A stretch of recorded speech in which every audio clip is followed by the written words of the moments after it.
Welcome to R&R RVing. Another crazy adventure, except this one is on the property. Woohoo! So today we are powering our buddy Haley's brand new camper. Brand new old camper Brand new to her camper. that we're remodeling. But one of the most important things was we had to power the camper. And so this is, actually I'm not even sure, my fifth, sixth, something time I've done this.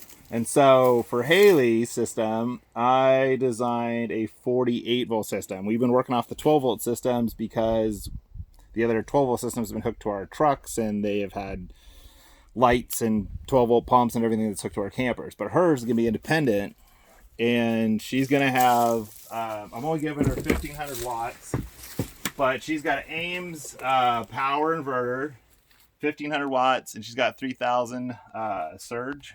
So at least she can start up some pumps so we can run power tools. What we're trying to accomplish with our system is be able to run a small little fridge, fans, charger phone, TVs, just kind of the basics for her. Everything else will be running off propane for her system. But this one is not the 12 volt. This is the 48 volt inverter. I believe this one's about $200, $300 for a system like this. Now, why I didn't go with a 12 volt? Because I wanted a lower amperage coming in. So that way I didn't have to worry about the gauge of my wires. And if you have too small a gauge of your wires, you're going to actually lose some power. So I'm actually over gauged by a long shot with the two gauge wires. All the batteries are in series. So this literally is 8 batteries.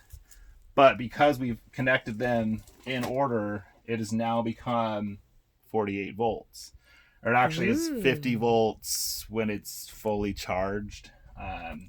So these are all become one single battery. So the good thing is we got less amperage. Downside is for us to expand the system, we have to buy 8 more batteries. And for these batteries, coming from Batteries Plus, they're 6 volts, 230 amp hours each.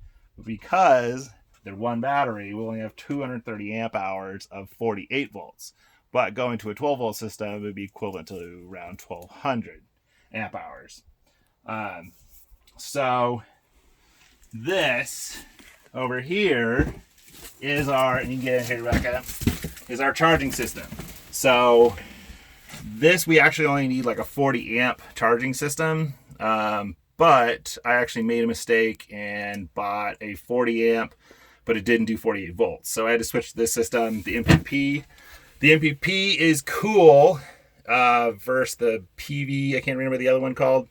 But this one is a step down. So right now we've got 96 volts coming in off our panels, and it's dropping us down to 55 volts on our batteries. And so that's our power system. So this is dropping down what's coming from the field.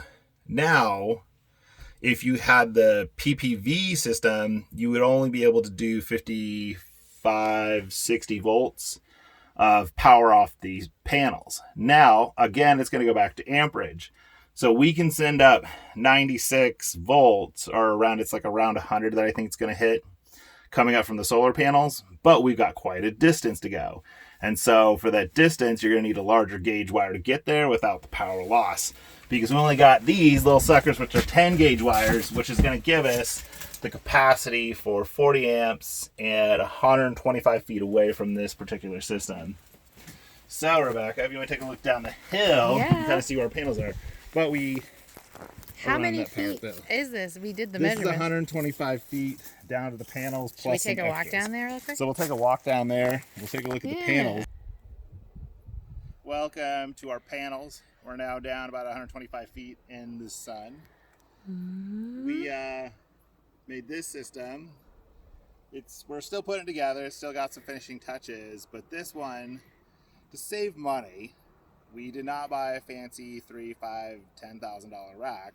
What we did is we went down to our local hardware store and pick up these galvanized posts, and basically we're creating our own rack.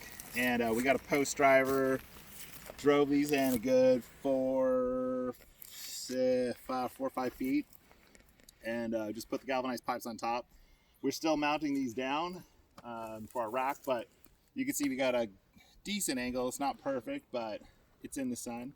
Not bad for amateurs. Yeah. So the panels we chose, I've bought a lot of panels in my day, and there's a mono and the poly.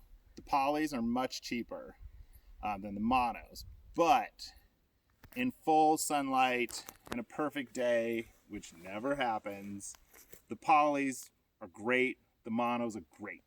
The time when you win and you pay a little bit money for the monos is going to be about 90% of the time when you don't have full sun or it's really early in the morning.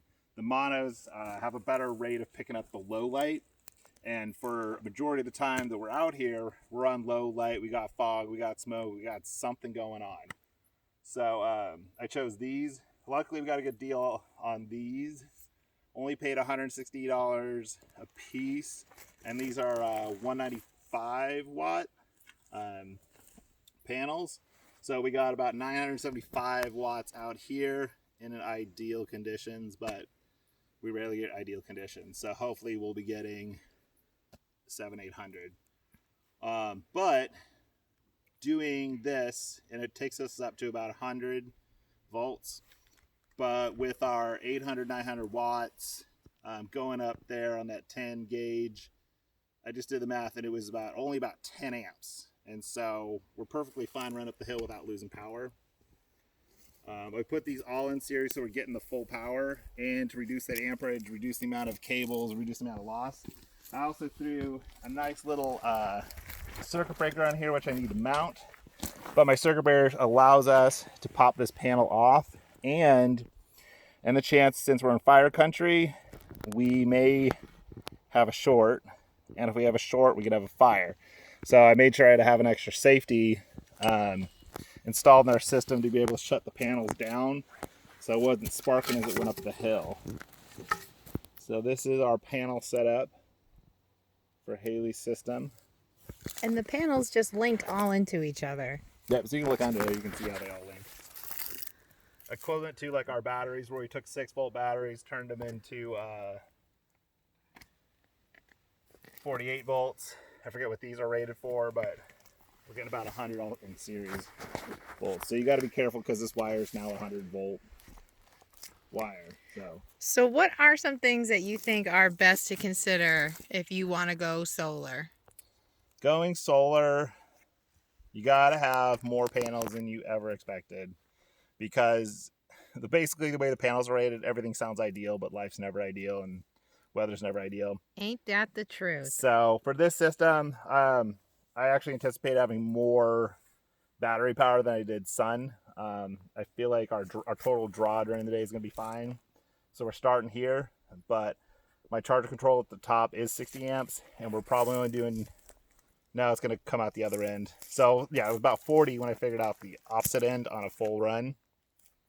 But sending these panels up, we could add a few more, and we still have capacity with our 10 gauge, and if not, we can upgrade our 10 gauge to an 8 and make it keep working. But this is like our starter, and we'll see how the fridge and all the other draws go down. But what I would consider in all of my times in doing this is I've been working with 12-volt systems, and the 12-volt systems have been extremely challenging because you need such high amperage, and that plays into the cost of your wires, which are really expensive, and your charge controller, which is also really expensive. And the weirdest part is the battery draw. The problem is when you got those are all in series, so it's literally one battery. So they're all going to draw down the same, and they're all going to charge up the same. On our 12-volt systems, we've got 6 batteries, but they don't necessarily charge correctly, and they don't necessarily draw correctly. So you usually have one battery that's getting more punishment than the others. So when we do our water fills, we can see which one's getting punished, because those will have less water because they're getting charged hard and getting drawn hard. That's good. In this system, we'll see, but should be fairly consistent because it's literally one battery. It's 8 batteries made into one.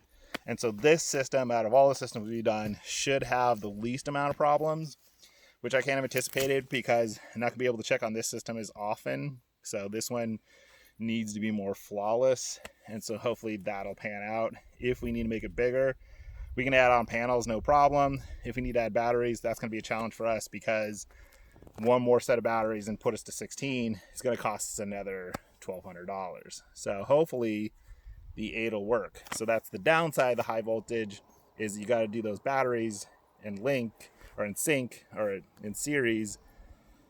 And then before we do another in series set, we're going to put them in parallel, but it's going to be a lot more expensive. So our camper at 12 volt, we can easily add and subtract and move batteries around.